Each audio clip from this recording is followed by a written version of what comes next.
Hello and welcome to a very special conversation. We are here in 2024 as Ashoka completes 10 years of admitting its first undergraduate batch. My name is Devansh Mittal and the guest we have with us here today is Dr. Pramat Rajsina. Thank you for talking to us today. Thank you for having me. The first conversation that we had in this series was with Ashish, Dhawan, Pramat, Ashish, Mr. Sanjeev Bhikchandani and Mr. Vineet Gupta were the main co-founders of Ashoka University. Pramat, it's been 10 years since I think the campus started functioning and Ashoka began, admitted its first undergraduate batch. How does it feel? It's difficult to capture that. I, my most overwhelming feeling is a sense of gratitude and gratefulness that I'm part of this amazing mission. This would not have been possible if the people you mentioned had not invited and co-opted me into the mix. But I'm most grateful because I just see the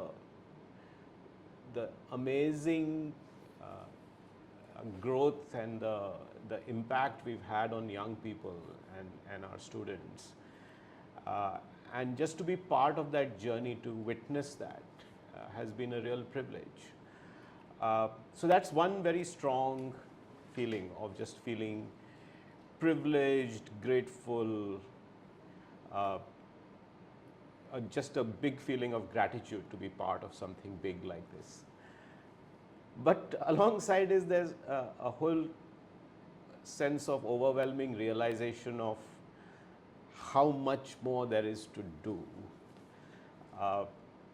Tenure is a big landmark, but universities don't get built in 10 years. Yeah. You know, this is a journey that will go well beyond my lifetime.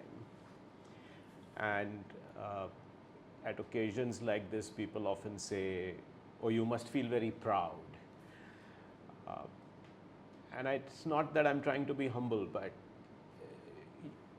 you don't feel proud unless you've actually reached where you want to. I think it would be premature to say that we've reached where we want to. There's a long way to go and lots to be done. So moments like this are also a moment of reflection and realization that there is a long way to go, lots to do, and a tremendous sense of responsibility, because you now have a sense of, you have a commitment, you have a duty to your mission of what you set out to do, but you also now have a commitment and responsibility to the almost 5,000 alums who are out there, 3,000 students who are here, 160 faculty who are here, the 200 founders we have. So somewhere this entire community is counting on you and of course others to take Ashoka to where it was promised to go. Okay. And we'll talk about where it was promised to go and how should we reach there. But Pramat, some of the other founders say that, I mean, you know, like where Ashoka has reached in 10 years, it's unbelievable, it feels surreal. But I mean, you also built the Indian School of Business. So you had experience building world-class educational institutes in India. I mean, so were you optimistically sure about where Ashoka was going to be, or has it exceeded your expectations? I wouldn't say I was sure, but yes, I was confident. I had seen ISB in the Hyderabad version, and by the time I got involved here, it had been more than 10 years of my involvement and more than almost 6 years of ISB's existence, and we had made the global rankings. And then there was also the second ISB campus, which in Mohali, which in itself was a second institution, which it had all the challenges of building something new. So yes, given that there were these two institutions, and I had done an institution in Malaysia before, so I had seen how these things could happen and how it could be a reality. So I would say that I was quietly optimistic and confident. But I think what was also very important is that between ISB and Ashoka, I tried to build two other institutions. Okay. And they both failed. Oh. They started and crashed and burned. Okay. And nobody remembers them. Okay. And nobody remembers your failures. Yeah. But I think the learnings from that had given me a lot of confidence that I had realized that one success doesn't naturally lead to another success. I had also spent a lot of time thinking about the differences. We talk about context at Ashoka. So it was a very, very different context. Ashoka was a very different context. And it was important for me to have those failures to appreciate and not carry forward the misguided confidence that would come from saying, oh, I've built a great institution already and I can do many more. Okay. So I learned the hard way, and I think that realization gave me a lot more confidence that this time I was going to be able to think it through and not repeat the mistakes of those interim institutions. Okay. So, Pramod, take us back a decade and a half, and tell us. So, Ashish told us about his Ashoka journey. I want to know, I want to know this journey from your perspective, from your point of view. When did it began for you?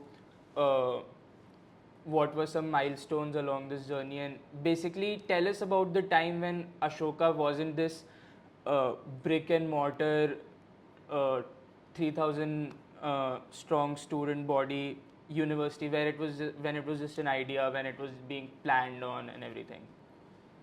How much time do we have? We have all the time that you have. I think even today it's still an idea. It's a long way from where it needs to be. Okay. But let me go back. Yeah. Maybe I start from the real beginning for me? Yeah. Okay. So I think it was somewhere in 2007 that I got a call from a good friend from McKinsey who was the head of the Michael and Susan Dell Foundation at that time, Barun Mohanty, who had been a partner at McKinsey. He called to say that he wanted me to meet some IIT alums.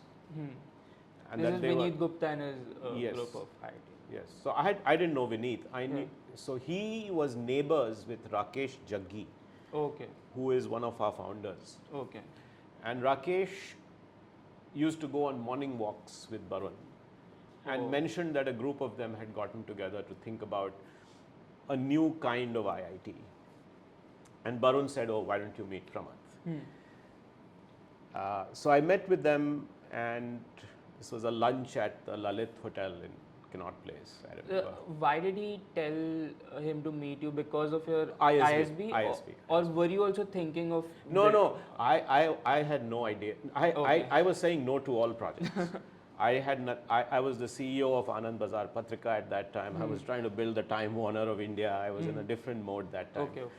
And I was still very vested in ISB. I still am. But I saw that as my baby, and I saw that, as I'm saying today, lots to do. And why get distracted by yet another project?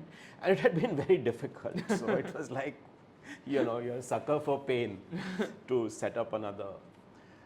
And the ISB board had toyed with the idea of a university many times, but one of the things that we had shied away from was getting into a highly regulated environment. The ISB is not regulated. It's out of the purview of all regulations in India. So there was a lot of freedom to innovate and do what we wanted. So we were shying away from, and we have always shied away at that board from, still ISB is not gone into building a university. It comes up a lot of times. Anyway, I'll go into too many stories, so I'll try to be more concise. So I met with them, and in fact, Ashish Gupta, who is also a founder now, has been a founder since the beginning, was a colleague from McKinsey, founder of eValueServe, who was also in that group, and he I knew well. Okay. But he wasn't the one who had approached me. It was through Rakesh and Barun that this meeting happened. And I still remember that they talked about this, their project was called Project Nobel. So it was a fairly aspirational title that they were going to create Nobel Prize winners out of this. And of course, their thesis was that not enough research is being done at the existing institutions in India, and how do we catalyze that? And so I kind of gave them my views on what needed to be done. I don't remember what exactly it was. And then around the same time, I knew Ashish and Sanjeev separately. We were peer group, Delhi contemporaries. And I think I first met with Sanjeev, and we had breakfast together at the ITC hotel in Saket. And that's when he told me about their idea of building an alternative to, say, a DU education. Sanjeev was from Stephens, Ashish was from Yale. The idea was, how do you bring Yale quality education as an alternative to DU in India? Yeah, so that's how it started. Okay. We came together as a group. I saw merits in combining the two initiatives because I knew that there was going to be a huge regulatory and land challenge. And I felt that instead of two entities trying to do this, it would be good if we grouped forces and tried to do the regulation and the land acquisition together. Okay. I also had started to realize by then that standalone institutions did not make sense. And the future was about interdisciplinary education. Okay. And that true universities like the ones in the West did not really exist in India. And in fact, we had gone too far in bringing standalone IIMs, IITs, St. Stephens, and so on. And you needed interdisciplinarity. I was a big fan of, I had benefited from that myself in the work that I had done over the years. So putting the two together rather than a standalone technical based, STEM based, or a standalone liberal arts based didn't make sense. So the next big thing was that we came up with this big group with an all singing, all dancing university model, which had all schools, and it had everything that you could think of, and we were very ambitious. And then the financial crisis hit. So I don't know if you want me to go through all the milestones. Tell us roughly about this journey, then a little bit about YF and the UG. Then we'll go on to the next session. So the big financial crisis of 2007-2008 hit.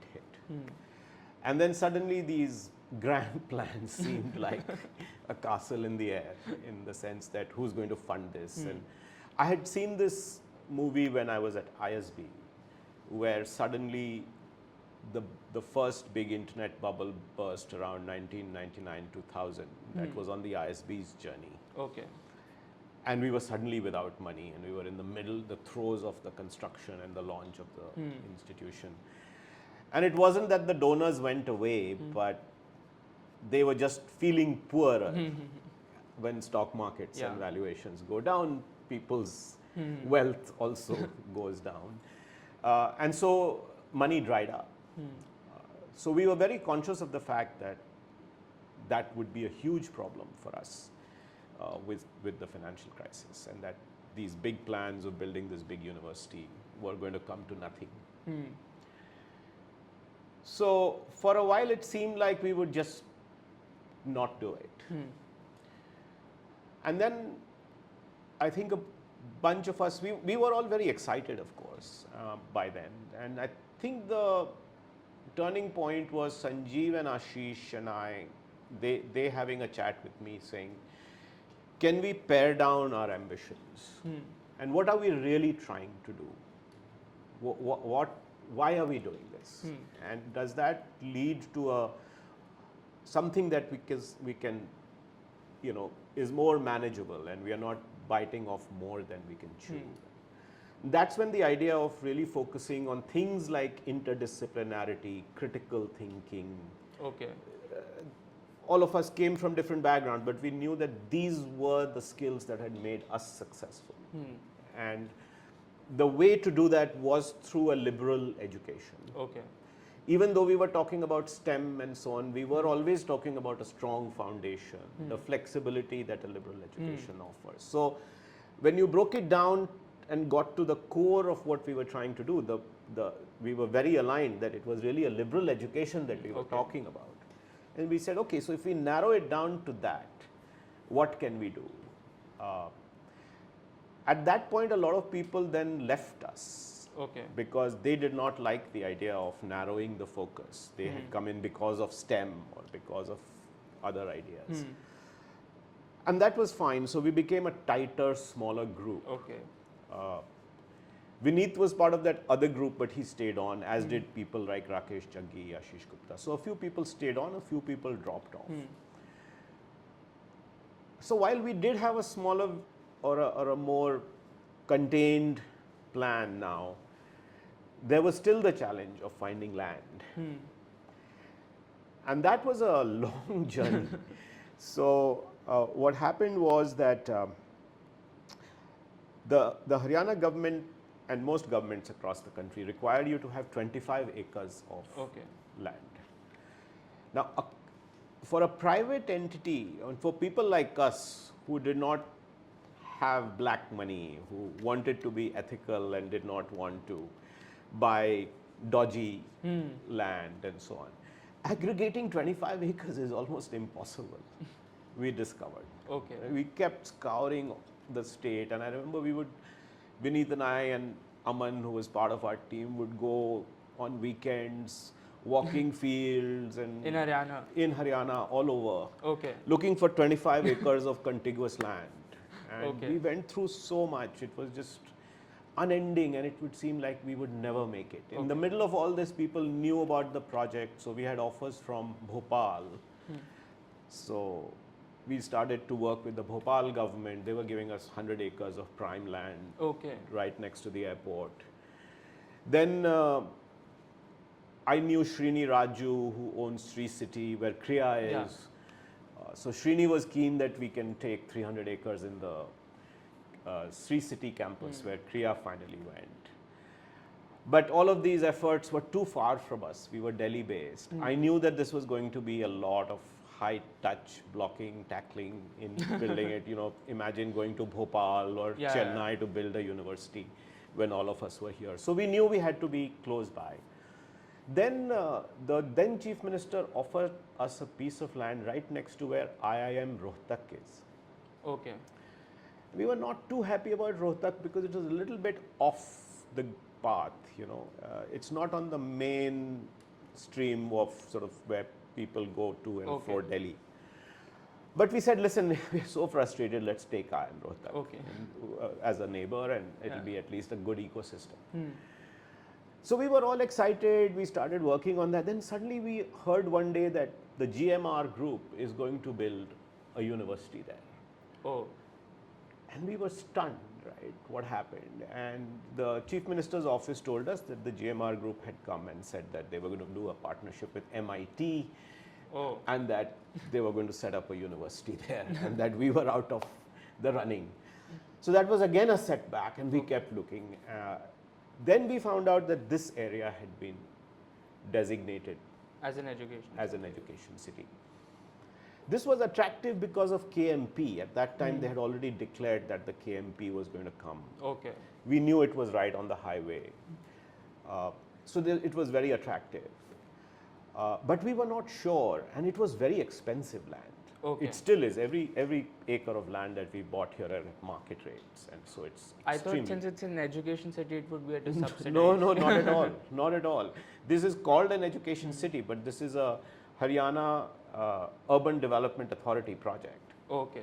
So this is a revenue project for the government. Okay. So there's no subsidy attached to this land. Oh, okay. And not only that, if the farmers ask for an escalation, then we are obliged to pay, and we've had to do that also. Oh. So this is very, very prime and expensive land, and so there are no concessions because it's an And by the way, the whole area was supposed to be developed by the government in terms of common areas, sports facilities, entertainment facilities, housing that has not been done as was promised. Okay. So there was a lot of amenities that came with paying the high price of this land, which we have not gotten. But going back, Yeah. we also realized that we were just not able to aggregate the land, and that was going to become a real challenge. So that's when we said, okay, let's just go ahead and do it. And I think Ashish would have told you the story of how at the last minute we signed the deal and got the land. We were very disappointed because we had asked for 60 acres and there were sites that had 60 acres. Okay. But they gave us only 25, which is this original piece. And then we've had to work so hard over the last decade or so to get the additional pieces, which could have been given or allotted to us right in the beginning. Okay. Because you see, none of the other projects have come up. Yeah. And so all of this land is lying, and we could have expanded and done that from day one. But anyway, so there's been lots of challenges along the way. But we said, okay, fine, we've got 25, we'll go with the 25 acres. Then there was the challenge of actually getting approvals. Okay. So once you have the land, you have to apply for permission to set up a university. You see, it's a bit of a misnomer that there are private universities in India. There are no private universities. Okay. We are all government universities. This is a Haryana state university. Okay. It's chartered by the Haryana government. The Haryana government is a key stakeholder. They sit on our board. Yeah. They are very much in charge of what happens on this campus. It's just that we have been given the license to operate. So you have to go through a very rigorous process of approval. Okay. And the first time we went for approval, people laughed us off. The government. The government, Okay. they set up a committee, and that committee had a bunch of people from various Is this universities. Haryana government? or Yes, Central? Haryana Okay. government. So Gil and Madhvi, I remember, were with me at this meeting, and I was there, and we had gone there in full force to show our faculty and so on. And they basically couldn't believe that we were doing this. Firstly, they said they thought we were all crooks. Okay. It was very clear in the meeting that they were saying, oh, you're going to charge 4 lakhs fee for this humanities and social science, and you're telling us that this is not for profit, and you're all business guys, so obviously you are doing it. You know, the innuendo was very clear.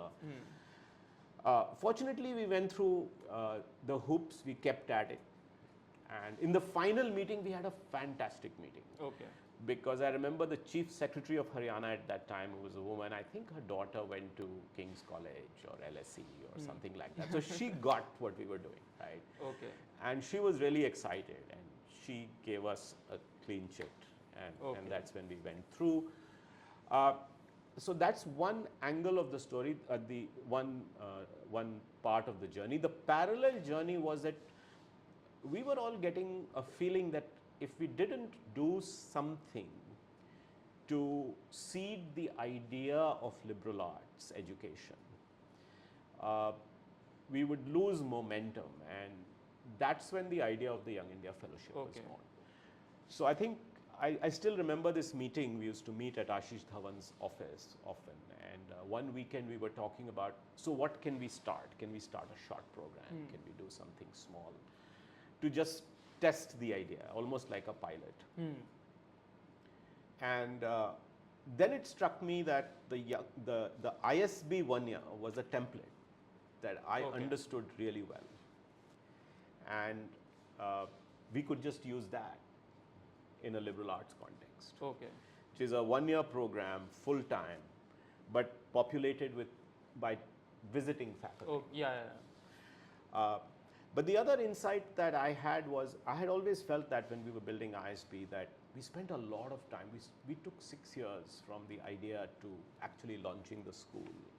And that was because we were very fixated on building the infrastructure and the campus. What I realized when we started is that people would study under a tree if you got good students and good faculty together. So it didn't matter if we didn't have a campus. Okay. And that was a bold leap we took to say, let's launch this program that we want at a rented campus. One of the failed institutions that I had been building was at the Sri Aurobindo Center for Arts and Communication in Delhi. Okay, that's where the YF campus That's is. where we decided to bring in the YF, because Okay. that was a ready place that I had been already running a program Okay. which hadn't worked. And we also had hostel facilities close by, which we knew were there in Katwaria Sarai. And of course, I was very sold, all of us were, on a fully residential program, because that really creates part of the learning when you build something. So that's how the YF started. Okay. Yeah, I mean, I think we lucked out. It worked. The first year was a huge success. It created a huge buzz around the country, and then we did 2 more batches there.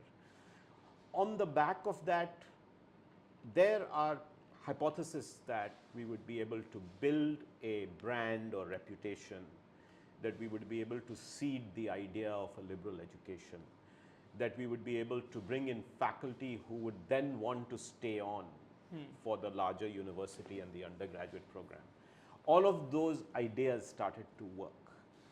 Okay. By then we had the land, we had our approvals, we started building this campus, and so, as you know, in 2014 we started the first batch of undergrads, which had several of the faculty who had come as visiting faculty to the YIF, but now were willing to stay on and be permanent faculty at Ashoka. It's been quite a journey. You can say that. I mean, I'm not even telling you 1% of the journey. Pramath, what have been some of your tell us about your most vivid memories from this 15 years of Ashoka. So one vivid memory is, of course, the very first presentation to the Haryana Chief Minister, where we said When was this? This would have been in about 2009, 2008, 2009. Mr. Huda was the Chief Minister. And we met here in the Haryana Bhavan, gave him a presentation. And I had taken Rajat Gupta with me, who was actually the founder of ISB and the chair of the board there, for credibility. And we had just done the ISB Mohali campus. Okay. So, and that was in Punjab, and Haryana was cut up about the fact that they didn't get the ISB campus on the Haryana side. Vineet was with me, and we made a presentation, and I still remember that meeting, and he said, no, we'll do everything we can to get you here. And he said, ISB se better banana. So I could tell that he didn't really know what we were doing, but he was excited about the fact that he would have an institution that would have a reputation and so on. The next big milestone I remember is when we got a piece of land here in the other entrance to the Rajiv Gandhi Education City. So this is one entrance where we come. There's another entrance, right, parallel, where you go for SRM. That's the main entrance. So what they had done was, they had allocated land to a lot of people actually. So they had set it up like a mela. You know, like we sometimes do these events in the atrium. Heart and all. It was like a heart. It was like an higher education, not higher education, education heart. And there were all these stalls, and the Chief Minister was doing a mass inauguration. So he was walking from one stall to the other, and we have pictures of that. And so we were standing there very proudly with our little Ashoka stall in a little enclosure with banners and so on. And he came and he stopped, and we took pictures. The other piece I remember is digging a hole in the ground and doing the Bhumi Pujan of this campus. Literally a hole in the ground where you had to go, and we sat on. And this was which year? This would be 2012. 2012. Of course, I remember I was very, very close to the initial batches of the Young India Fellowship. So we had You were its founding dean. I was a designate. Somebody had to play that role, so I kind of got myself designated that. But I was spending a lot of time on it.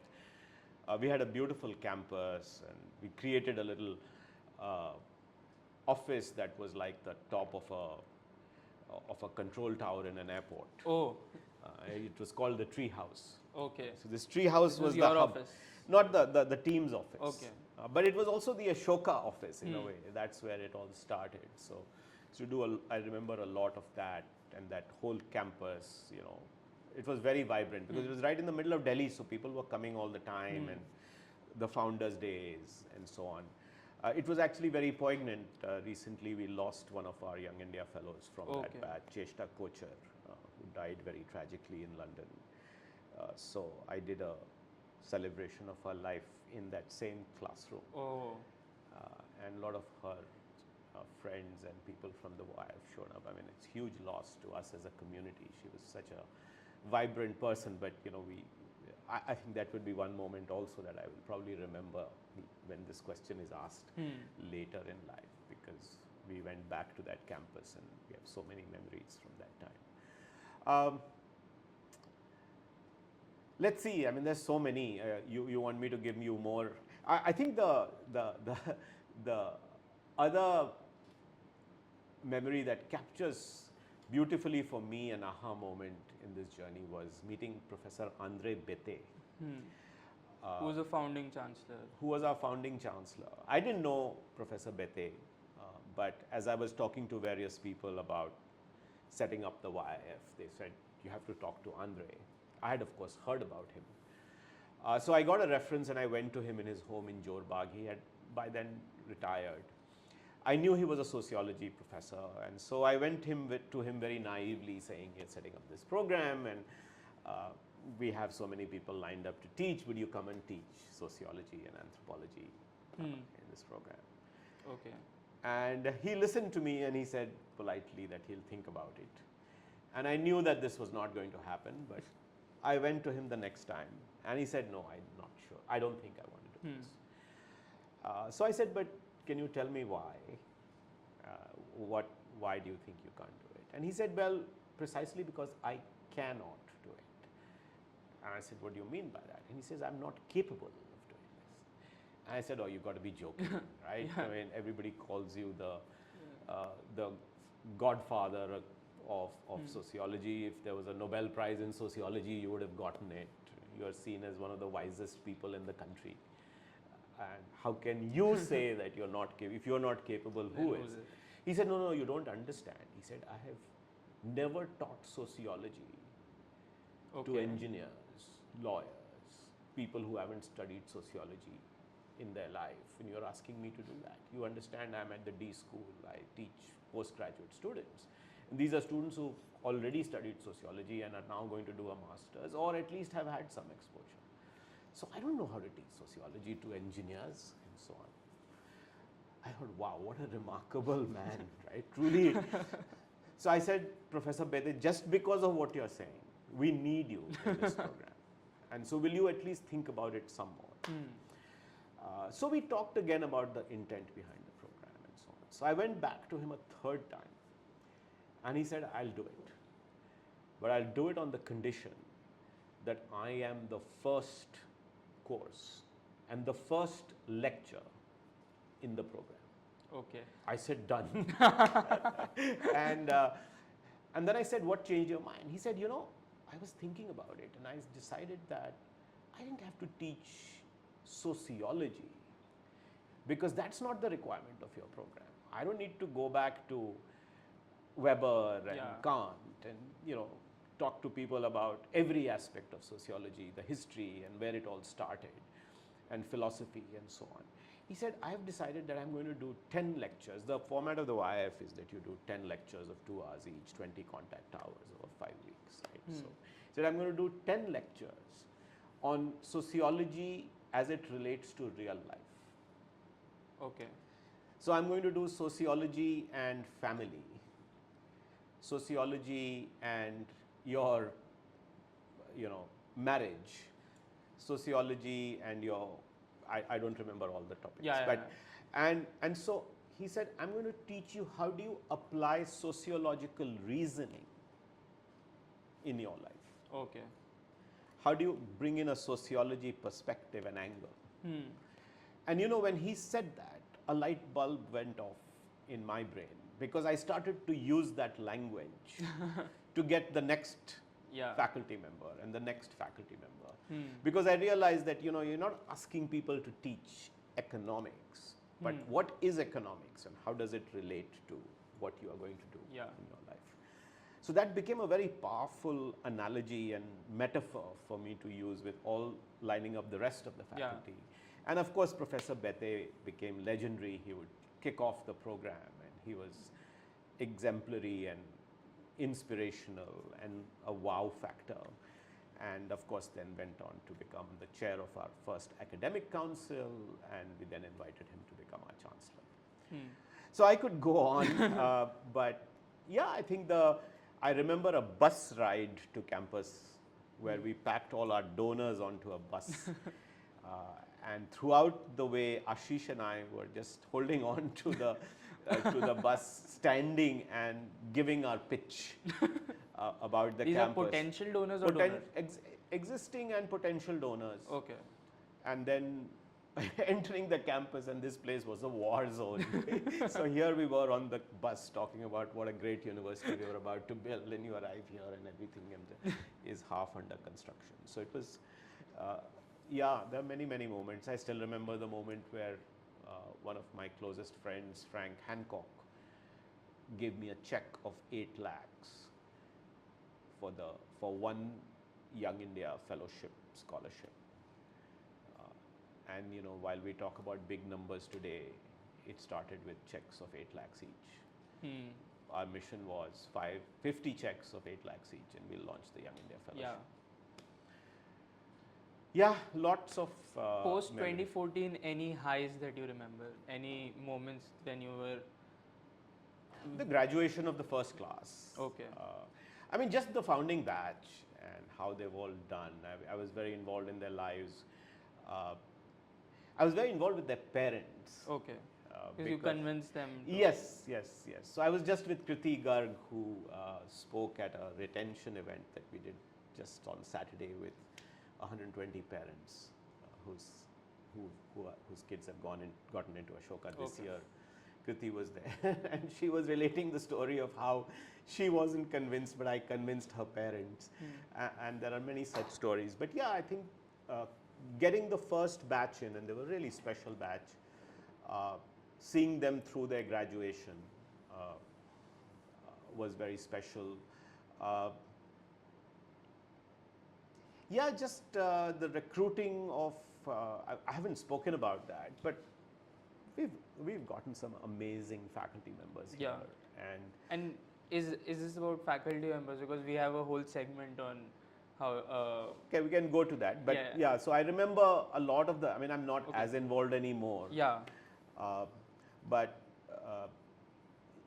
I think some of the big donations that we've got, not so much because of the money, but the commitment of folks, which in a way helps endorse what you're doing, brings credibility. I think those moments I remember, and was very grateful for that. We just recently announced the Harish and Beena Shah Foundation donation, and in fact they are on campus this afternoon. Okay.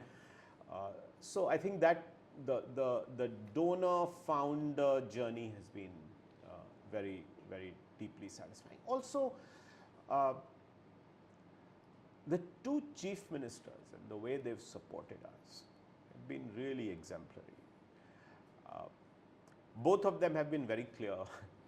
Even if we call you, even if anybody from our office calls you or anybody calls you on behalf of the government saying CM ने कहा है कि इसका admission कराना है, आपको नहीं सुननी है ये बात. Okay. And that has been true. That's very surprising coming from the government. Coming from the CM. And that gives us a lot of courage to push back on anybody else who calls us. And we get calls all the time, as you can imagine. So I've been deeply impressed with their commitment to our ethos of only merit-based admissions and the support for that.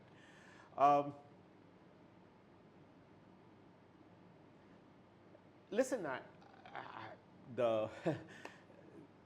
The musical yesterday is a landmark for me. Oh, you saw the Twitter. Yeah, I started it. It's Yeah. called, and I think the quality of that production, I think and I'm not exaggerating, and maybe I'm biased, Yeah, but I'm a sucker for watching musicals, and Okay. I've seen the best musicals abroad, in India, the few that have happened. This is so professionally done. Yeah, exactly. Every bit of it, from the script writing to the choreography to the stage setting, the lighting, the music, the singing, the acting. I thought it was almost, it was flawless. Yeah. And you witness something like that and you are blown away. Yeah. We were talking about the Ashoka Premier League Yeah. and the Cricket. Ashoka Cricket Super Sixes. Honestly, I knew about it, but last night I was here and I saw what was happening on campus. There were like some 600-800 people. There were like 20 teams each roughly. 24 teams, Yeah, there were like 60 odd matches or some crazy number like that. And everything organized by students. Entirely organized by students. I was here for the Ashoka Literary Festival. I was at IIT Delhi for the Alankar Navrasa performance. I don't think a private university has a full house enthralled audience at IIT Delhi in the existence of IIT.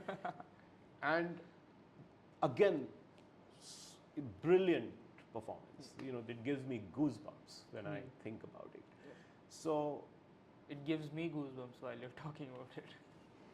Yeah, I had the occasion to work with students to create this Ashoka Ras, which we did for founders. And again, I have to tell you, the talent we have is truly unmatched. And I'm not saying this out of arrogance or out of...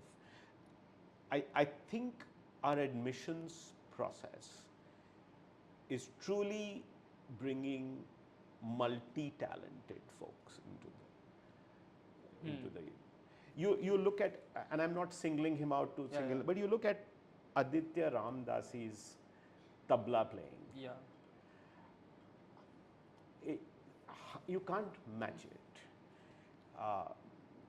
You look at Siddharth Siju's commitment. He's there. He's always there in the black box. Where does this guy find time? Right? You look at there are these girls who are part of the stage and the black box. I always found I'm not good with names. I remember some and I don't. They're always there. They're so committed. They're not even getting visible recognition. Yeah. You've seen many of the plays at Black Box. No, I don't. One of the problems is that we are not good at talking about these. I don't. People who know me sometimes send me an invite. The musical, I just happened to get an invite, and so they said it's happening. So I purposely came early last night. I was supposed to come this morning. When I realized it was happening, I came in early because I can't watch it today. So I came in early. But yeah, I love to watch these performances because I think the quality of talent is truly outstanding. Truly outstanding. Pramath, now that we've talked about the highs, can you tell us about some of the lows in this journey?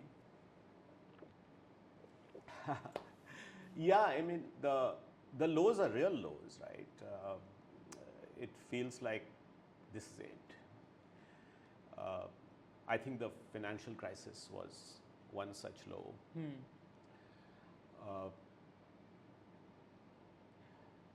I think struggling to get our final approvals was another point which I didn't talk about.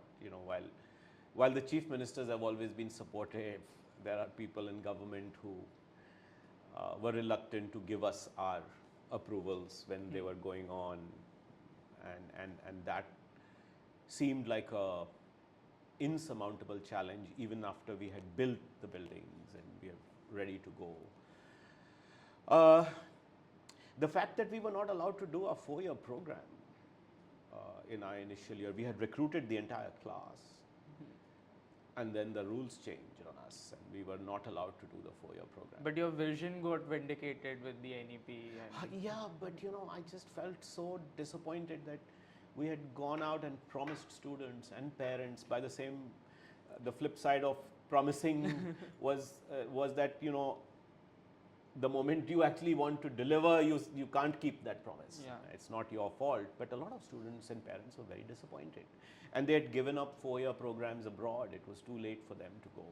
It all worked out in the end, but that was a big setback. Yeah, I think there haven't been, once we got started, we've powered along.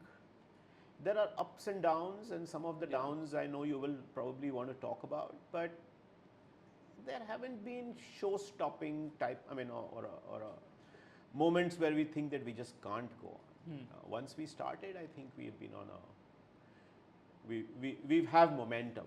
There are ups and downs, but the journey goes on. On this note, Pramath, do you want to get some fresh air and go for a walk downstairs? Yeah, sure. Okay. Okay. Yeah.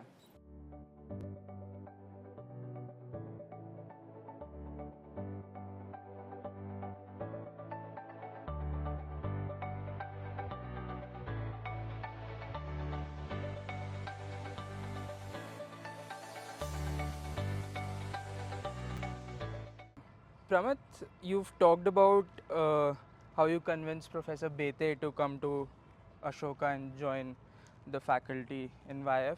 Tell us, Ashish was telling that you were the main person responsible for pulling together the founding faculty members. Tell us more about this process. So a lot of it had to do with not forcing them to commit immediately, because I had the experience from earlier, from ISB for example, that high quality faculty won't join a new institution by definition, especially a new institution set up by a bunch of business guys, right? So their first response will be, go ahead, start it, and then we'll see. We are passing Madhavi Menon's tree here. So I met Madhavi and Gil. They were already in India for some reason, and we connected. How did you connect? I don't remember now exactly how I met them. They will remember. But I sold them the idea of teaching on the fellowship, just as I had sold the idea to Professor Bete. And that was, in a way, not a big risk, because you're not leaving anything or giving up your roots to come. They were both teaching at the American University and George Washington University in Washington, D.C. And so coming for 5 weeks, teaching a course was a great idea, fun.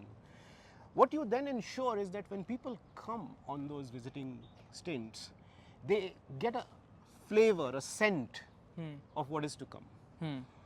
So that then entices them. You have great students, you treat them well, treat the faculty well, you give them the comfort of coming for a short time, support them, TAs, all of that.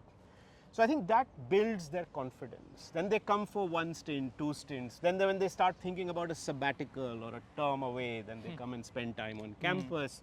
So that's how it's almost like fishing, right? You have to put the bait out and you slowly reel them in. And you then have to problem solve. A recent faculty member that we've hired, her condition was that her 2 children have to go to a particular school in Delhi only. Okay. And you had to solve. We got in, Ashish and I got in, we knew the principal, we knew the owners. It took us 6 months to make that happen, because they were coming into senior grades. One was going into the IB program that she wanted, but the other was not getting a spot in the IB program. So we had to convince her to enroll her. The principal said, whenever the IB program spot opens, so you had to get into a lot of problem solving individually to make it easier for them to make that shift. Having come from an academic background, I also empathize with faculty. Did your childhood train you to, talk to scholars, academics? And I was that a think factor? so. I think dealing, I think seeing temperamental, idiosyncratic authors during my growing up days was one aspect. But no, I think what really prepared me was my PhD and the subsequent work that I did in post-PhD. Okay. And so I do understand the motivations of academics and what drives them. Okay. And I think academics are very focused on their work and their teaching and obviously their research. I have always believed that great programs, great education programs, especially in India, have to ride on the back of very, very high quality teaching. Okay. And we cannot compromise on that, especially as a young institution. That's the big opportunity we have. So, you know, if you think back, I think back, the best things I remember about school and college are those teachers who made something light up, Yeah. who changed you. Yeah. However, in our schools and colleges in India, we don't get enough of them. That. Yeah. We get a few, but most of them are unfortunately not of that same caliber. And so you kind of feel not inspired. You do those things anyway. Our exam system is what it is. Yeah. So I have always believed that why is it that every course that you do for the 4 years at Ashoka should not be inspiring? It should be. Okay. Which is why we have for the first time, a university in India where the Vice Chancellor and the Chancellor, all Vice Chancellors and Chancellors at Ashoka have taught. Yeah. Have taught undergraduate courses, have taught foundation courses. In some of the best universities of the world, foundation courses and core courses are taught by PhD students or postdocs. I think this is the Princeton model, right? Where, Correct. Yeah. So we believe that even foundation courses are foundational. Yeah. We need to have our very best faculty teach those courses. Yeah. So exciting faculty about these ideas is something that I can do because I understand, at least I can claim to understand some of the ethos. Our work in science, for example, is very interesting. Okay. See, the big insight I had when I started getting involved in science, my first reaction was, why would people leave a TIFR and IISc to come here? One of my best friends is actually at one of the top labs. He was few days with me in IIT, and then he got into Cambridge and he went to Caltech. He's a very celebrated guy. But you know, this guy is so good, he has not taught a single undergrad in his life. Okay. Because what we did was we separated teaching and research. Yeah. Professor Vijay Raghavan, who's now part of Ashoka and teaches here, has never had to teach undergrads. And they're missing out on the excitement of teaching bright young minds. And they wanted to teach. Yes, so when you sell them that idea, may not appeal to everybody. Some people may say, oh, I'm not interested in teaching, it's a waste of time. But there are others who say, wow, this is a great idea because I get access to the very best minds at a young stage before they fly off and go off and do a PhD or go off to a master's. There are other factors. I mean, I think in research institutions, particularly the public ones, they are very monodisciplinary, unidisciplinary. The multidisciplinarity attracts a lot of people to Ashoka. Okay. The fact that if you want to buy equipment, if you want to hire somebody, it's much faster. Yeah. So there are all those advantages of being a private university. We are able to raise funding and help them be part of some of the big fundraisers and centers that we are building. So that helps faculty as well.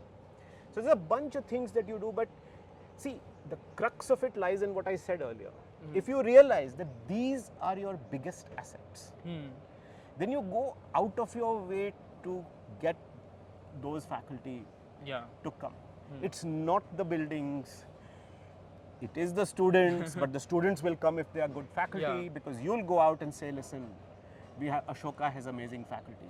You'll talk about the infrastructure, you'll talk about the clubs, you'll talk about your peers, but ultimately you're going to invest 4 valuable years of your life because you want to be inspired. And so as long as you are clear about that, and of course we do want our faculty or most of them to also do research, because without that I can't build the finest university that is recognized everywhere in the world. Okay. Pramit, why not we do some light questions at Dosai. Okay. Yeah.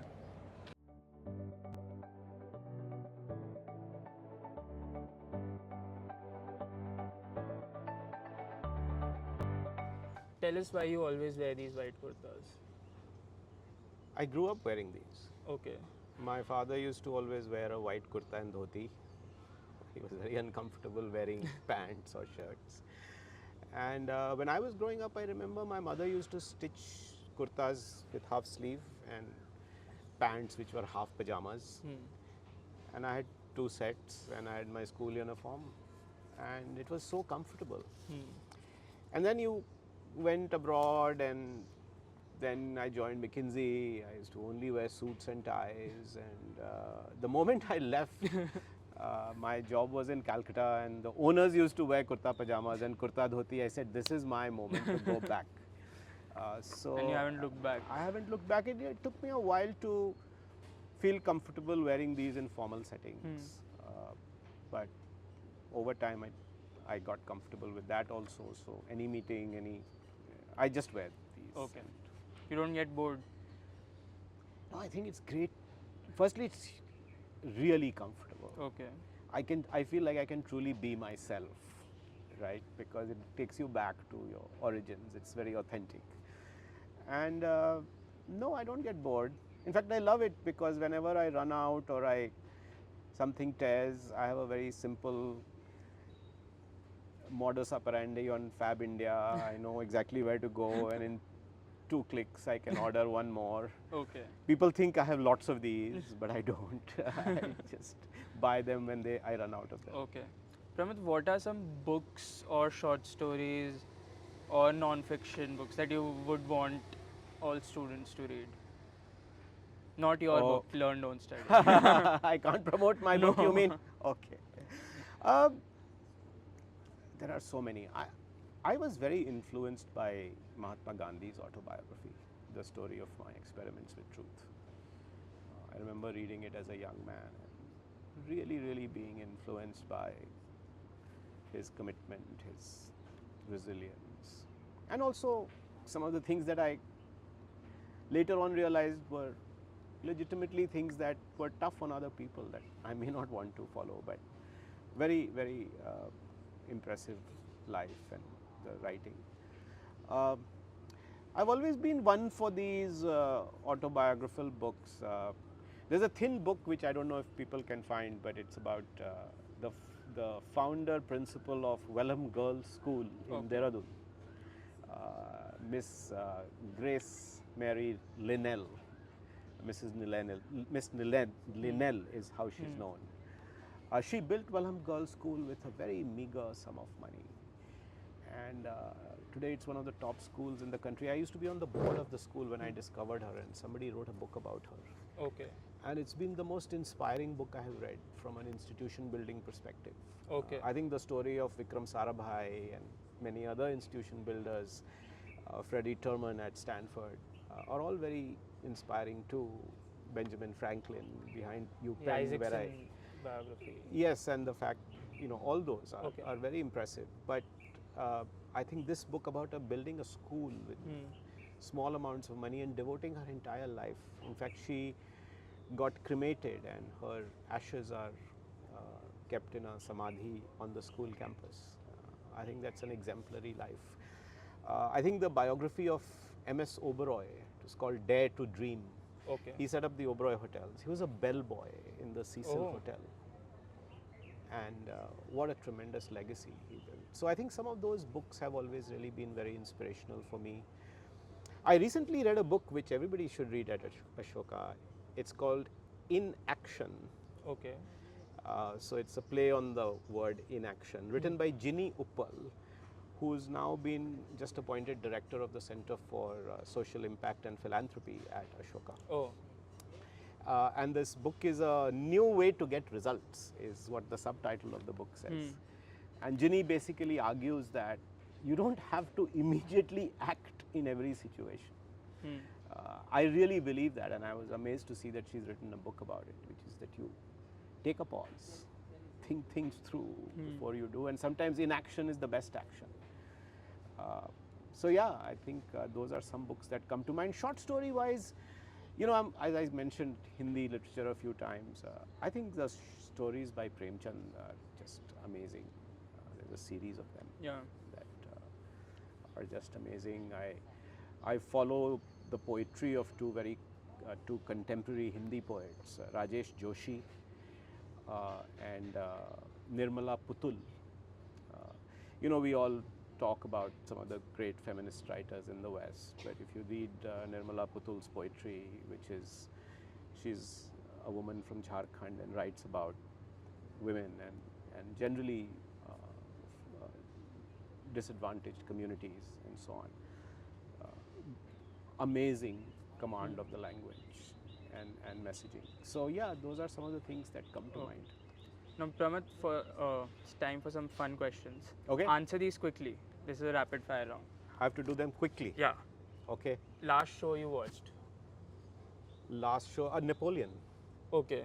A Last show, that's a movie though. Okay, yeah, okay, but, okay, but okay. Napoleon. Okay. The last song you liked on your Spotify or playlist? Well, this may sound a bit old-fashioned to you, but I'm very fond of Hindustani classical music. There's a very old Banaras Thumri, a bandish called Na Manungi, Na Manungi, Na Manungi. Okay. And it's said in Rag Khamaj. But I heard it recently and I've been searching for different versions of it on YouTube. But I loved the music in the musical yesterday, Okay. which is about the Twitter founding. I started it. Yeah. And the three main protagonists had these solo pieces, which were, I thought, just brilliant. I also thought that what the Alankar guys did at IIT Delhi, where they did the Navras. Navrasa. Yeah. I didn't watch it here, but you know, Meha's solo segment and the Nirgun segment in one of the pieces, I thought were just brilliant. So all of these music pieces come to mind. Tell us something about yourself that not a lot of people know. Whoa. I'm an avid trekker. Okay. I've been to Everest Base Camp. Oh. I've been to Gokyo, which is parallel to Everest Base Camp, so I've been to the Everest region twice. Okay. I've been to Annapurna Base Camp, I've been to Gomukh. Oh. I've been to trekking in Bhutan, in the Rockies, so I do that every 2 years with my sister. Okay. What's the craziest thing you did in college? You really want to know? Yeah. So I was in charge of the college fest Okay. At IIT. at IIT Kanpur. I was the festival secretary. Oh. Powerful position. So the big, now this is not going to sound too politically correct, but those were those times. Yeah. So you know, these IITs were largely guys. Yeah. And so it was very important for you to be successful as a festival secretary if you got some all women's teams, Oh. Okay. so that you could actually interact with Yeah. people from the other sex. And so one of the key attendees used to be the Awadh Girls Degree College and the IT College in Lucknow, because they were close by. Yeah. So that year I remember this was the 25th year, so the whole thing was supposed to be a much grander affair. And when we went to invite them, we learned that they were not going to come. And we were told that no, this year we can't send our girls, and you know, there's all kind, whatever the problem was. So I finally cornered the teacher who was in charge, and she disclosed to me that they didn't have a budget. So I said, what if we arranged a bus? And I couldn't believe I was doing this, right? Because you know, my life depended on it, my success depended on it. So I was trying to problem solve. And she said, no, you can't send us a bus to what will people say, and so on. So I convinced one of the sponsors to arrange a bus, so that we were not arranging a bus. So that was a pretty crazy story, and I don't think I've told that story too many times. But the other crazy thing that happened is that year we invited Pankaj Udhas, Okay. who just passed away sadly. And he was really popular at that time. So what happened was the entire city wanted to come to this concert, and that would be mayhem, because we had young people on campus, like I said, women on campus, and it was a campus like this. You couldn't just allow the city to come in. So I missed the entire concert because I had to stand at the gate warding off the Oh. mobs of people who wanted to come. And it was very confrontational and ugly.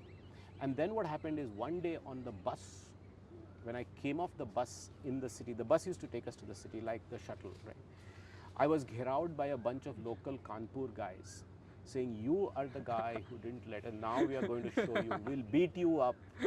And I remember being like, this is the end of my life.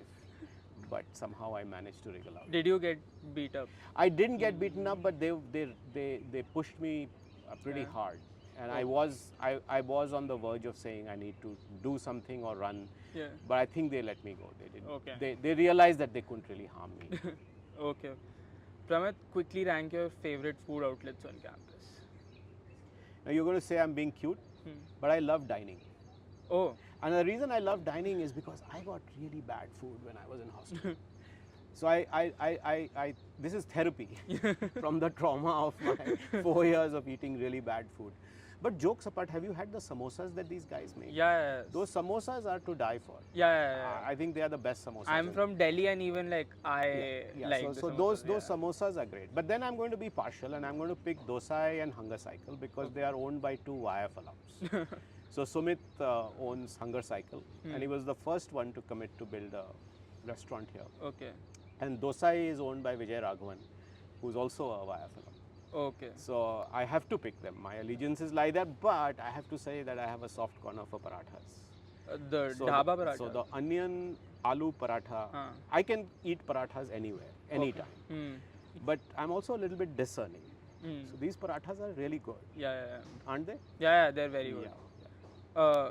Pramit, if you had to sit in on any specific courses by any specific professors, which ones would it be? So believe it or not, I have never sat in Rudrangshu's class.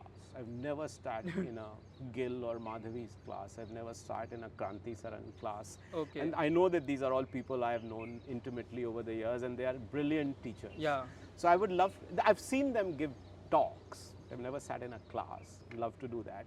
I think the other one that I'm really fascinated by is Naresh Kirti because he teaches Indian philosophy, he teaches from our ancient texts. So I would love to attend his class. I would love to attend a class by a Shamak or an Anurag on physics and biology. I mean, listen, we have a stellar lineup. It's an embarrassment of riches. Would you understand Professor Shomak's class? Maybe not. Maybe it'll go over my head, but that's the point. No, I think the best teachers really make you understand, and they'll more than that, like I said, they inspire you. Yeah. If you had to join any clubs on campus, which ones? Don't say consulting. Hindi. I'm already part of. I lurk on their WhatsApp group, but Okay.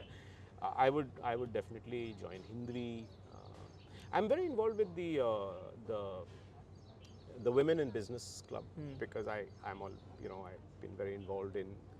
I do think that women need to be supported in their careers. I set up the Vedika program, and so here I feel like I can contribute there with some ideas. So I've been involved with them. But yeah, I do want to buy a football team and a cricket team next year. Oh, will you do that for sure? Do you commit to? I commit. You commit? I commit. Okay. And is there a similar league for basketball? Yeah, there's an ABA. Okay, Ashoka. so I want football, basketball. I mean, that will be the ultimate achievement. Done. So you're committing in front of. Yes, everyone. I'm committing. Okay. I'm committing. That's going to be fun. Pramit, if you By the way, I didn't know till yesterday that this was possible. Pramit, do you know about the statues on campus? Yeah.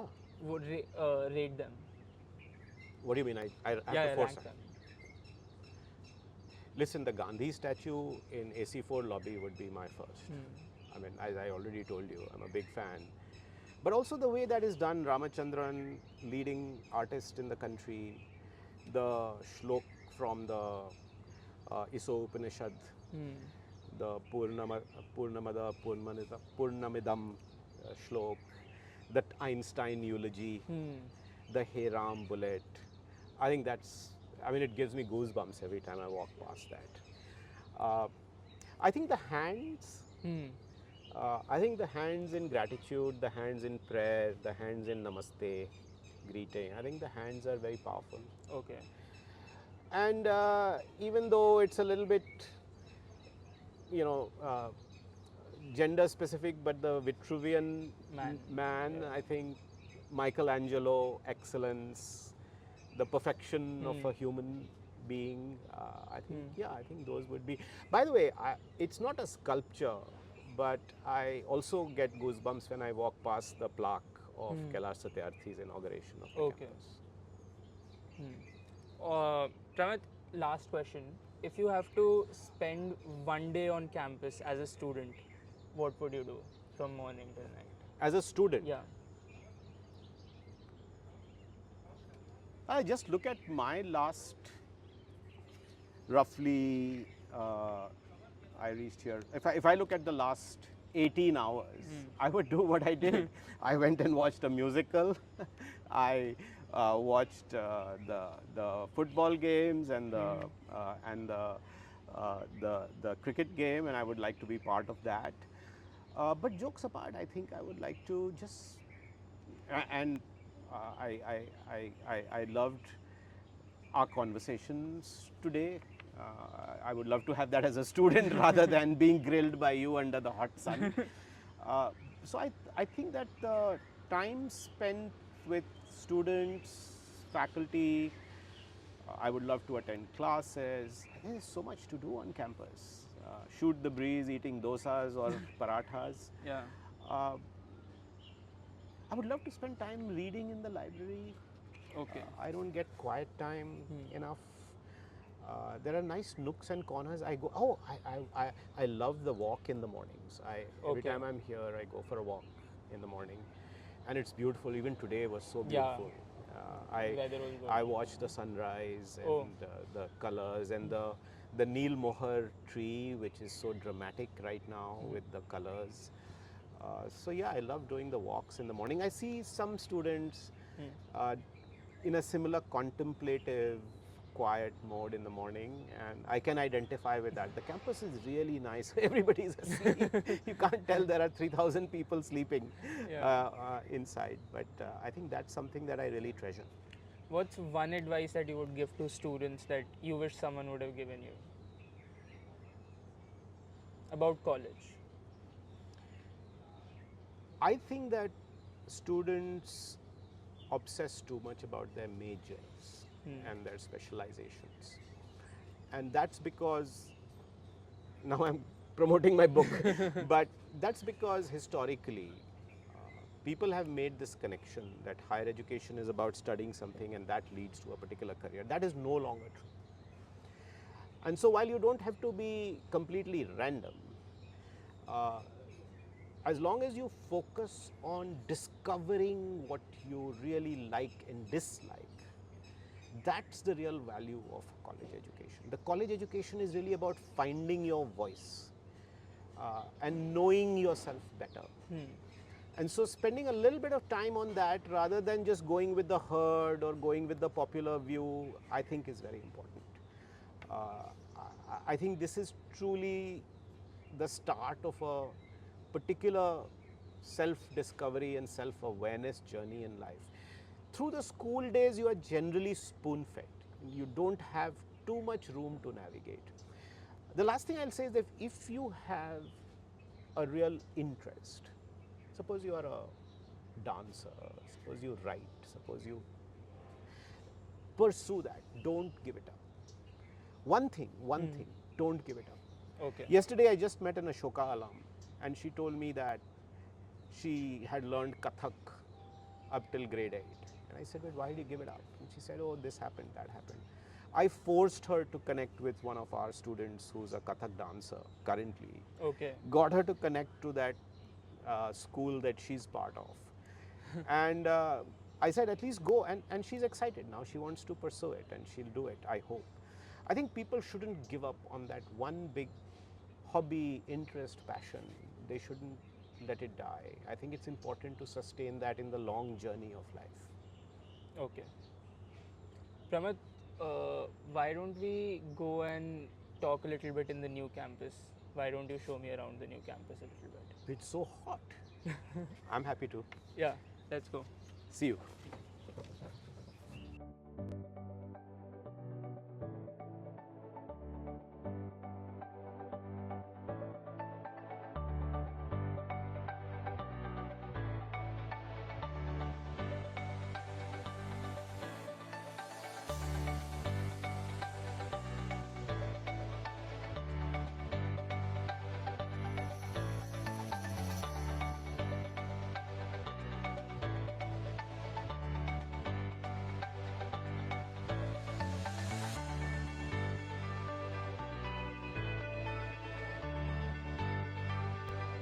Pramath, we're here in the new campus.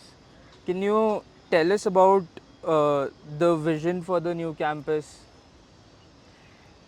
Yes, Ashoka today, in terms of what we want to build, is subscale. In the current 25-acre campus, we can't accommodate more than 2,500 students in residence. We have much more classroom capacity. So this is really the culmination of our larger vision to build India's finest university and at least get to about a population of 8,000 students on campus, 500 faculty. That gives us some minimum scale to compete, to show up on the radar globally. So this is very much part of enabling that to happen. Without this, we wouldn't be able to do that. This will also allow us to build a lot of the common facilities that we want. For example, we are badly in need of faculty housing. Yeah, That's going to I be heard there's a long waiting list for faculty. Yes, because right now on campus we have only 100 apartments. Okay. This will add a substantial chunk to that, making it possible for almost all faculty to live on campus. As the population on campus, the enrollment grows, we need common facilities, gyms, dining, a nice retail come entertainment space, a performing arts space and stuff like that. So I think we are going to be able to build all that now. Yesterday I was at the cricket tournament and they were saying we don't have a proper cricket field and so on. So I think this extension of our current campus, and we got lucky that it is contiguous, Yeah. will really build a very vibrant community, which is always what we had in mind. Okay. And tell us about the presence of sciences on this campus and how is that going to work with the integrate with the old campus? Yes, so right now, because the first building is a sciences building, the impression is that this is the sciences part of the campus. Okay. That's not correct. Okay. Okay. So we have to build a school of humanities. That building will come here. The Harish and Beena Shah School That's of right. Humanities. That's right. And there will be maths, computer science, and social science buildings that will also come up. Classes will be held across the one campus. So it's a one campus. This is not like the science campus and that's the old humanities and social science campus. It's one campus. It's just that this first building is a biosciences building, and so it also coincided with our big thrust on sciences. So it seems like it's only going to be science, but that's not the case. Okay. So, Pramath, now I want to talk about some recent incidents on campus. So there was a weeks-long protest on campus by the Social Justice Forum and student organizations, and there were slogans against casteism. There were slogans against the founders and the administration of the university. I want to get a sense from you about what you were thinking during these protests. What was your thought process about these protests? So you go through multiple emotions. I think I was initially disappointed and sad because inclusivity is the first important word in our mission statement, to build an inclusive institution, and we've been very committed to that from day one. So I felt disappointed and sad for two reasons. One was that obviously some of our students feel that they don't belong. And if we are creating that for some of our students, then we haven't achieved what we wanted to do. I do believe that we do that for a lot of our students, and I can talk about that more in a minute. But I don't think we'll be ever done till every student on our campus feels like they belong. And obviously we weren't able to do that. Maybe I'm asking for an ideal world, a perfect world, but at least that should be our goal. The second thing I was feeling sad about is that some of these comments unfortunately are a bit divisive. And that again takes away from others feeling included and belonging, right? So it polarizes, it creates a sense of alienation within different groups, whether it is within students, whether it is with founders, whether it is with some faculty. So I felt sad, I felt disappointed. But you know, at the end of the day, whether it is asking for census or asking for reservation, the way I think about it, and I did think about it, is what are we really trying to do? What is the motivation of these students? And does it run counter in any way to what we want? And my belief is that they are not counter at all. We are actually very aligned. What are we trying to do? We are both saying Ashoka needs to be much more inclusive. Ashoka needs to have a higher proportion of students from a certain disadvantaged, marginalized background that reflects the realities of our society and gives a leg up to people who come from historically disadvantaged background. In that mission, in that objective, we are completely aligned, and we have always been. I think the truth is that we don't want to get into a question that is very has political connotation and has overtones that tend to divide and create controversy. Okay. I talked about Andre Bete earlier. Interestingly, when we were building Ashoka, he told me one thing, and he said, Pramad, you have to do your best to make sure that you are not plagued by controversies around politics and religion on campus. And I was very surprised when he said that. I said, listen, we are building a liberal arts university. There will be debates. And he said, debates are okay.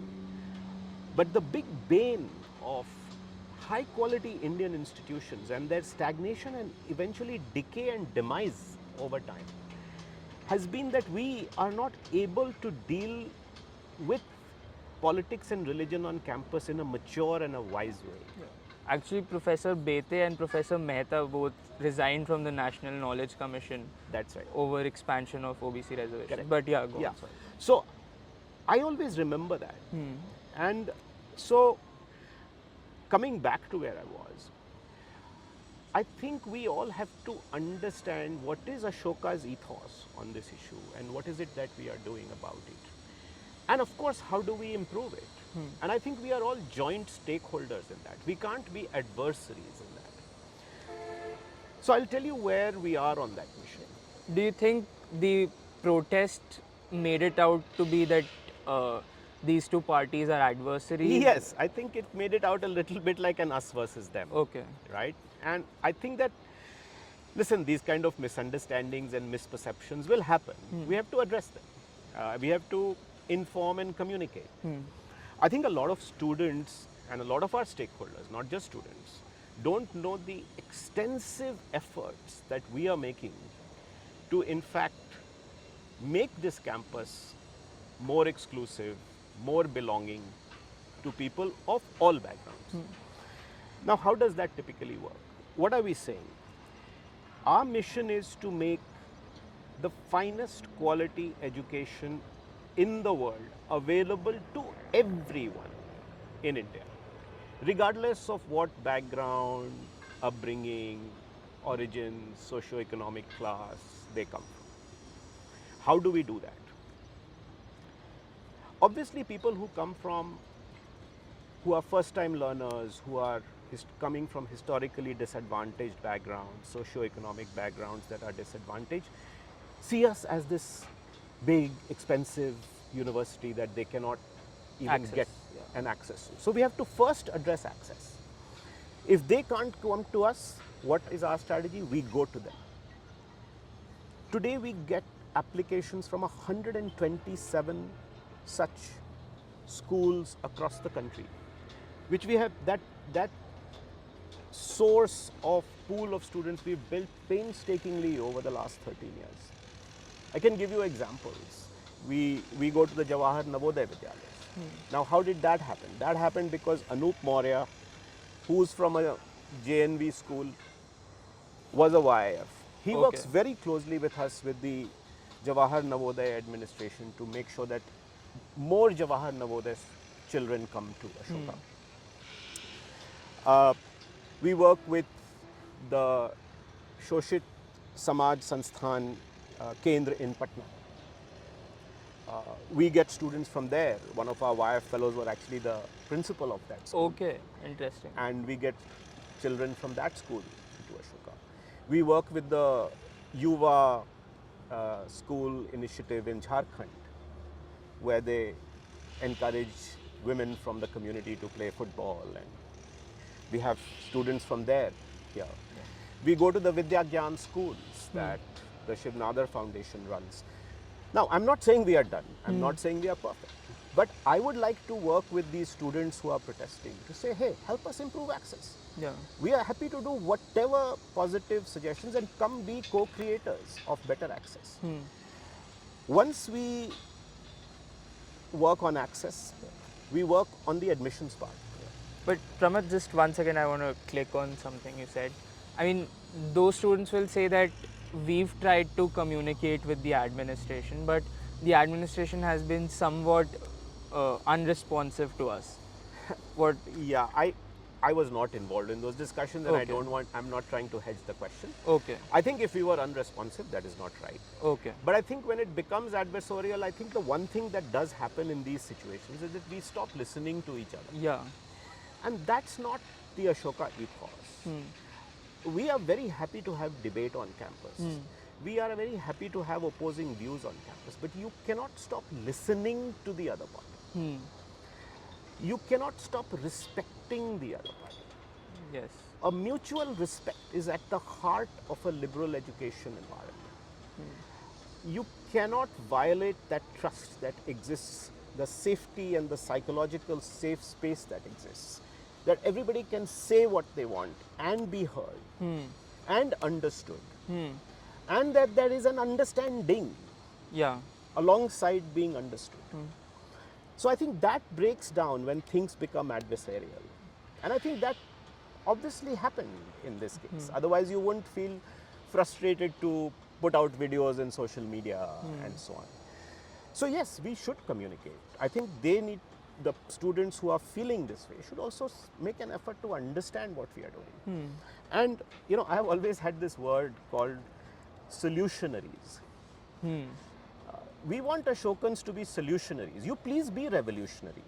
You please be an activist, but solve the problem with us. And it cannot be a one-sided solution. We have to work out a solution together.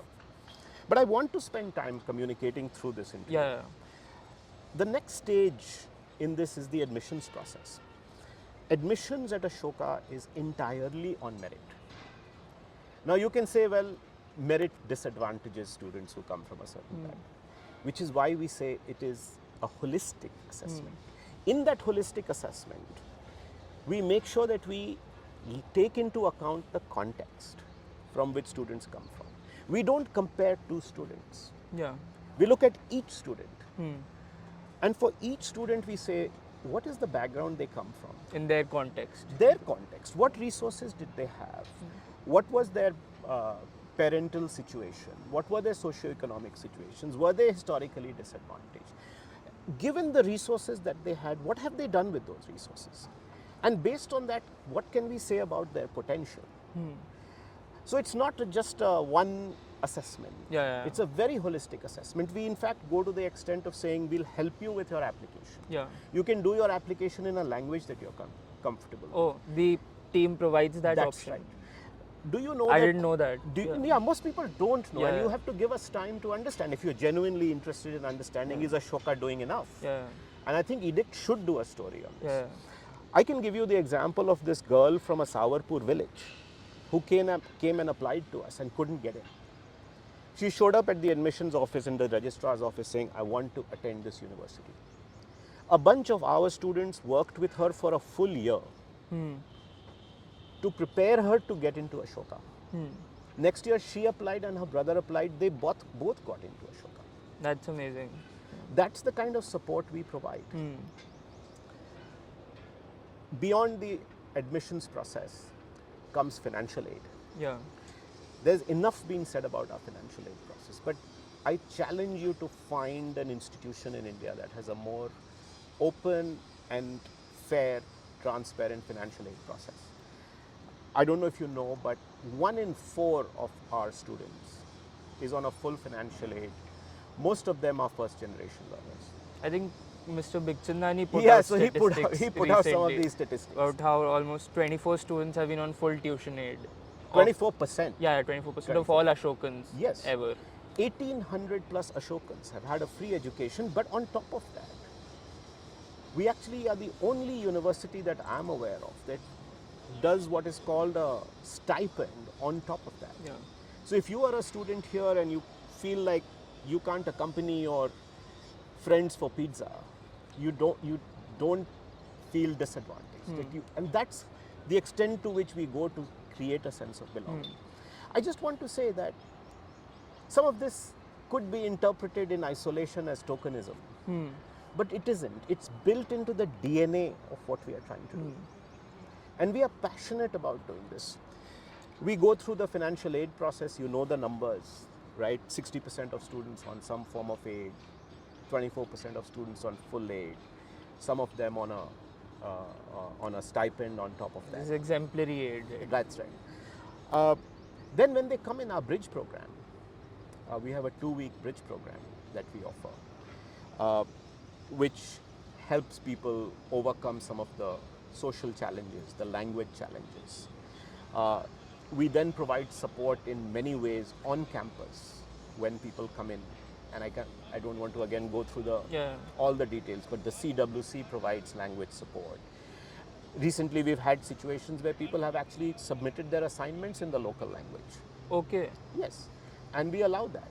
By the way, I have conducted at least 2, I remember I do very few interviews. I've had 2 Bhojpuri interviews because I'm a native Bhojpuri speaker. Okay. And when I found that people were struggling on the interview and I knew they were from Bihar and they were from Bhojpur, I asked if they spoke Bhojpuri and we had a conversation in Bhojpuri. And that's okay, because ultimately what are you assessing? You want anyone who deserves to get this education to get in. You don't want to exclude them. If you look at the outcomes that we've had as a result of this, I can give you example after example of amazing situations where people have completely turned their life around, their family's life around. And I don't say this in a way that we've done anybody any favors. They deserved it. You look at Ashwita Shetty, who came into the Young India Fellowship program in her 2nd year. She went on to become the head of the Alumni Association. Ashwita encouraged a young woman from her community in her village, around her villages, to actually come as an undergraduate to Ashoka. Anita Eswari graduated last year. She works at JPAL right now.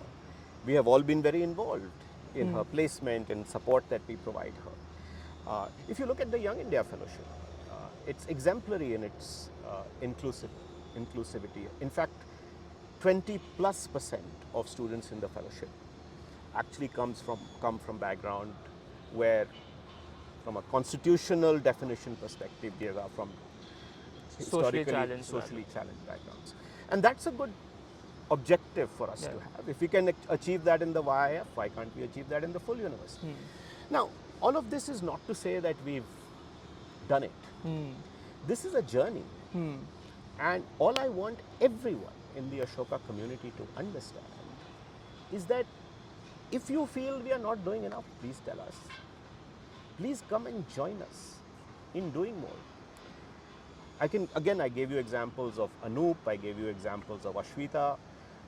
Akshay Shelke, who was again from the Young India Fellowship, connected us to the Eklavya Foundation. We work very closely with the Eklavya Foundation to make sure that we get enough.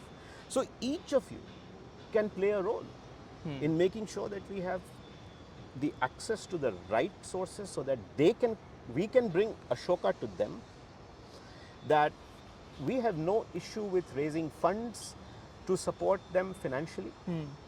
In fact, we have been able to so far do that without fail. we are able to meet the full need of any student who gets into Ashoka. Okay. And so we've spent about 500 crores in just giving financial aid. That has never been heard of in the history of Indian, at least in the private institutions. And so this is a journey we are on. We are not there yet. We would like to just get everybody's help and support in continuing on this journey and meeting our goals. And those goals will never be met. We just have to keep increasing the goals as we go along. Pramit, I want to talk about the importance of numbers and messaging. Yeah. So the message that goes out is that Ashoka, only 7% of the Ashoka undergraduate student population is from socially challenged backgrounds. And that is the message which goes out. So do you think I mean, you said it's a journey, but do you think Ashoka needs to do something substantially or significantly more to make the campus more representative and inclusive? Of course. I think so. And I think that's what I mean by the fact that we are on a journey. See, there are no living examples of this. So we are also discovering how it is. If you are going to look into data, then let's look at comparative data with comparative institutions and ask ourselves, where are we? I'm not going to say this because I have no basis to say it. Yeah. But I would say that a comparable institution, a private institution in this country that is funded privately, you would not see this level of inclusion or access. Okay. Do we need to do more? I am completely with you. I'm acknowledging. I'm saying to you that we need to do much more. And we have the resources to do more. It's not like I'm saying, oh, I can't do this because, oh, I have only so much I can do. There are no limits to how much I can do. But I need help. I'm doing every year, the way I look at numbers is that every year my relative proportion should go up. It should keep increasing. I'm on an upward trajectory. As long as I am doing that, I think I'm on the right track. Okay. Did these, I mean, since you were already, and the administration was already aware of these issues, did the protests lead to some kind of introspection within the institution? Of course.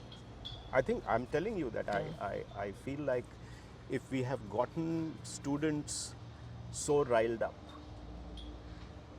we have obviously not created the environment where they feel that they belong. And obviously we have also not communicated the efforts that we have made. Okay.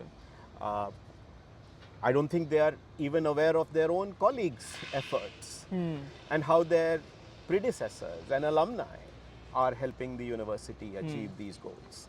And I do think that more dialogue is required. But I do think that sometimes what happens is that outside pressures and outside narratives start to come in, and that's always natural. There is a caste debate going on in the country. It has been. I come from Bihar.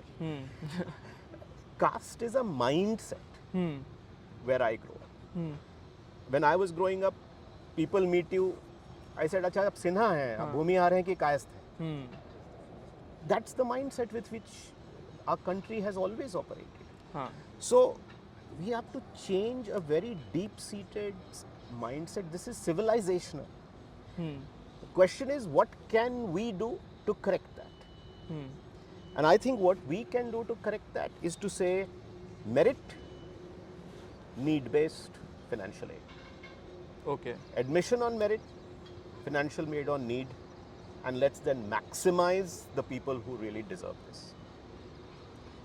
And to us, the objectives are crystal clear. And the way you track it is that every year you need to go to better schools, more schools, more communities, more sources to bring access. And you need to provide more support, more communication, more engagement to create a sense of belonging on campus. Pramit, what would you say to students who are looking forward to the governing body meeting in, I think, 1 or 2 months? I don't know what the governing body. The administration conveyed to the students that the governing body will take the decisions about the demands that the SGF put forward. Right. I think the demands will be discussed at the governing body meeting. People will express their views. I don't want to preempt any discussion that will happen there. Okay. But I think you know the mindset with which the governing body will approach this. Okay. We feel that we are very aligned in the overall objective. Okay. Our methods may not be the same. And we would invite the students to join us in this mission of achieving the same goals that they want for the university. Makes sense. Pramad, there's one more important issue that I want to talk to you about, which is the issue of academic freedom, which has been brought up again and again in the country, but also in Ashoka through resignations of numerous professors. Yeah. Last year, Professor Das resigned from the economics faculty. So, can you tell us about the kind? I mean, does Ashoka face pressure as an institution which leads to these kinds of events? I'll tell you what leads to these kinds of events. I think you have to understand that these events are a reflections of the time that we are in. But these events are also a conflict between the individual and the institution. When there is such a conflict, the institution always gets a priority. Let me give you an example, and I will illustrate it by my own example. Yeah. So I'm passionate about Hindi. I come from a family of Hindi writers. Yeah. So I think that we should do more for Hindi literature. Now, if I was to start saying that we should focus on Hindi, Hindi has been given the short shift, we need to promote Hindi.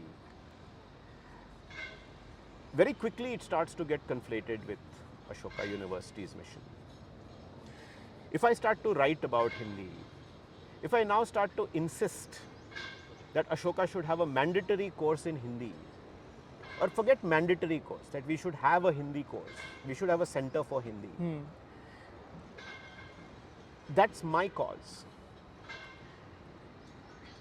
Every one of us has a cause, and we should have a cause. And I'm passionate about this cause, and I will devote my life to this cause. But at some point, this cause will run counter to Ashoka's cause. And when these two causes come into conflict in any way, always the institutional cause has to take precedence and take priority. And this happens in all institutions, all organizations. This has nothing to do with academic freedom. Okay. If people did not have academic freedom, we wouldn't know that they felt this way. These incidents would not happen if there was no academic freedom. Think about it. In fact, everybody is free to say what they want, which is why these conflicts or these apparent controversies come up. I can tell you today that Ashoka plays no role in telling any faculty member how they should design a course, what they should teach in that course, what readings they should give in that course, how should they do their exams, how should they do their research. Nor do we tell anybody what they should or should not write. You check if Edict has ever been told what to write or not write by anybody. The people may have expressed personal opinions, but I've never spoken to you about what you should or should not write. So at the end of the day, we absolutely believe in academic freedom. We would be stupid not to build in academic freedom and talk about building the world's finest university. But I will also say that at any point in our journey, the institution will come first. Okay. And at the cause of the institution, individual causes will have to be either given up or will lead to a parting of ways. Okay. And I think that's okay. That actually shows that we have a vibrant environment. Look, we have 160 plus permanent faculty right now. And yes, we've had very visible 3-4 departures. But we continue to attract some of the very best faculty in the world. Just today, I'm talking to two very, very prominent faculty members who will be looking to come to Ashoka. Oh, in which department? One is in computer science, the other is in physics, chemistry. We just brought in somebody who's very senior in economics. And so with all of these people, we have very frank discussions, and they know that the reality is that this is one of the best places for them to situate themselves. We would be shooting ourselves in the foot if we put a stop to academic freedom. Then you can forget about the vision of building India's finest university. So what you're saying is that Professor Das's resignation was a willing partaking of the individual and the institution, but it was not some kind of pressure. It wasn't, and I don't want to get into the individual cases because the other thing, Devansh, about these things is that there is that other narrative. We don't want to talk about our narrative. I have a story with all of these where I can make a very valid case for you that the parting under the circumstances may have been a good parting.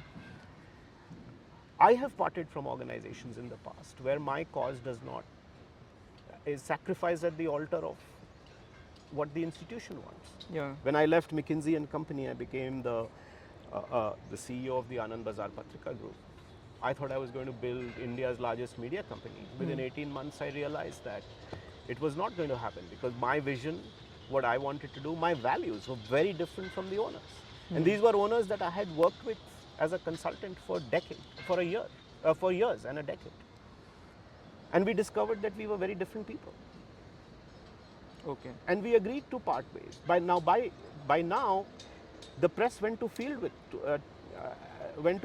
it. They wrote articles about me and what had happened, and some of the narrative was this very easy narrative to sell, which was that, oh, McKinsey consultant goes for a high pressure job, isn't able to deliver and failed.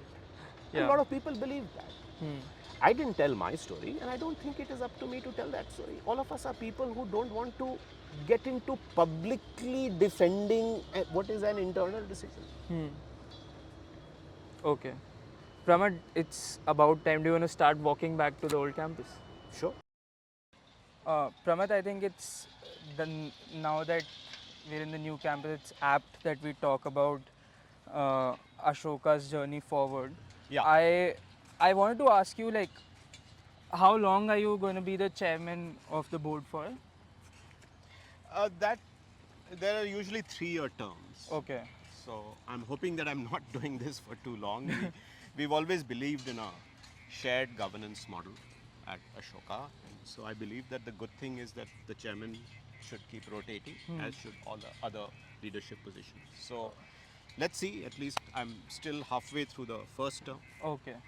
And what is your agenda for your chairmanship?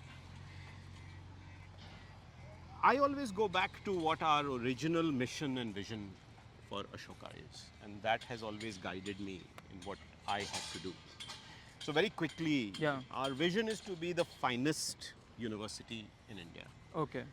One of the finest universities of the world, which is acknowledged as India's finest university. I think there's an opportunity to create that. Okay. I grew up in Patna, as I said. I grew up hearing about Nalanda. At some point I discovered that there was also a Takshashila. If we could build one of the finest universities of the world 2,500 years ago, I think kuch to banta hai. We can claim to be great, and we can claim to be on a journey to being a developed nation. But I don't think we can do that unless we can claim to have built some of the best and the finest educational institutions. Now the mission behind that is also very clear. Okay. We say in our mission statement that we need to be inclusive, and I've spoken about that. But an inclusive institution that is excellent in both teaching and research. Excellence is a key word. Teaching and research is a key word. We want to nurture responsible leaders. We want you, Devansh, to go out there and you can take the highest paying, most recognized job, but we want you to be somewhere inside responsible.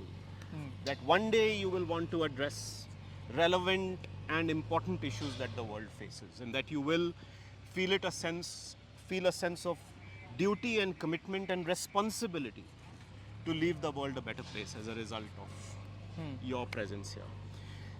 And the last part of that mission is that we would be a pioneering force in higher education. So we will do things that are new, different, distinctive. We will set new benchmarks, standards for higher education. There's no point in building an institution which is another Me Too institution.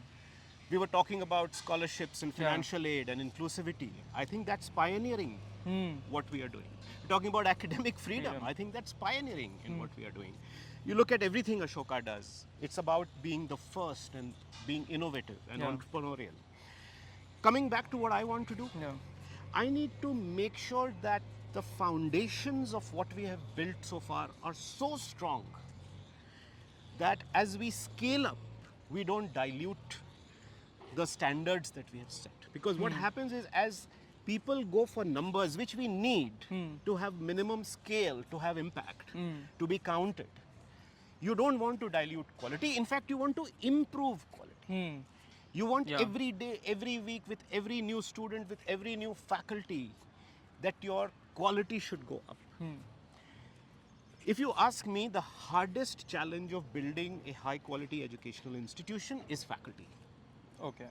It's the only challenge world over, and particularly for a new institution. We are still a new institution. Most people think, oh, 10 years ho gaya, you're fine. Absolutely not. We are a fledgling new institution. We are crawling, not even walking. My big thing is, we have 160 faculty. Can we make sure that the 161st faculty is as good or better than the 160 faculty we have?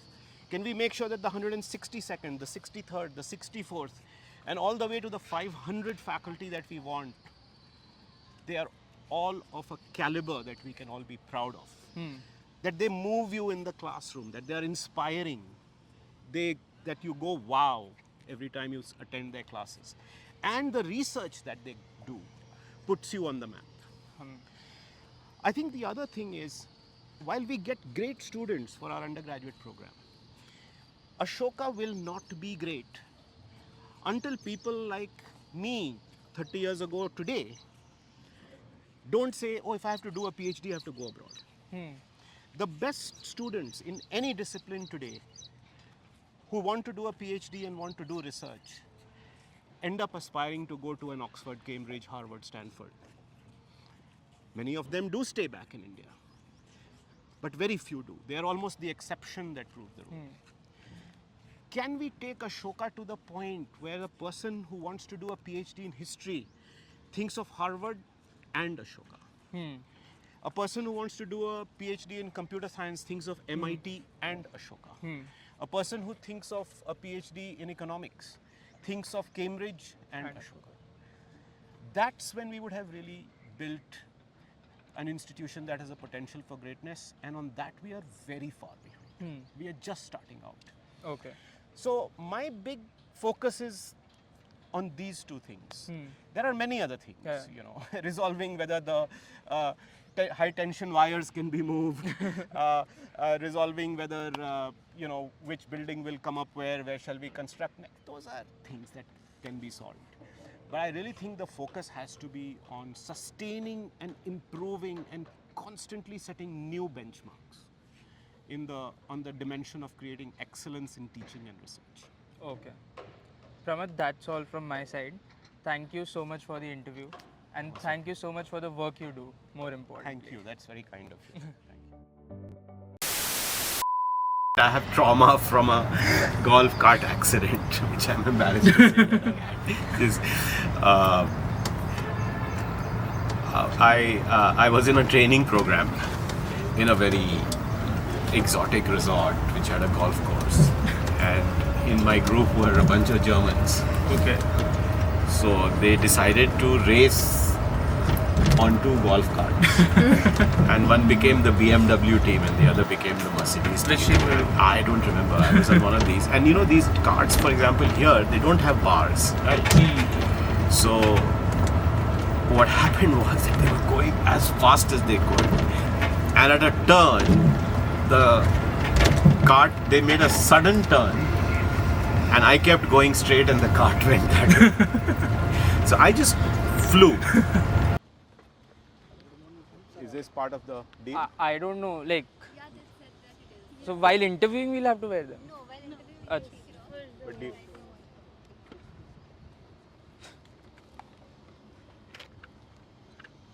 I think this fits in well with your golf cart story, sir. Always be on the guard. But I wanted to, I wanted to ask because I was blanking out on his name. But Professor Kirti, right? Who does Sanskrit? Yeah, Naresh Kirti. Naresh Kirti. I would love to take his course. Okay. And Ashish was telling me like this is gonna, like, people are gonna live here next semester. Yes, yes. It's gonna be ready by It's then. going to be ready. It's going to be ready. It's going to be very exciting. This whole area is a dining, social area. There's a big gym here as well. These are residential buildings. Those are both residential. Those are both Okay. residential houses. These are huge. Oh, we are going to sit there, I see.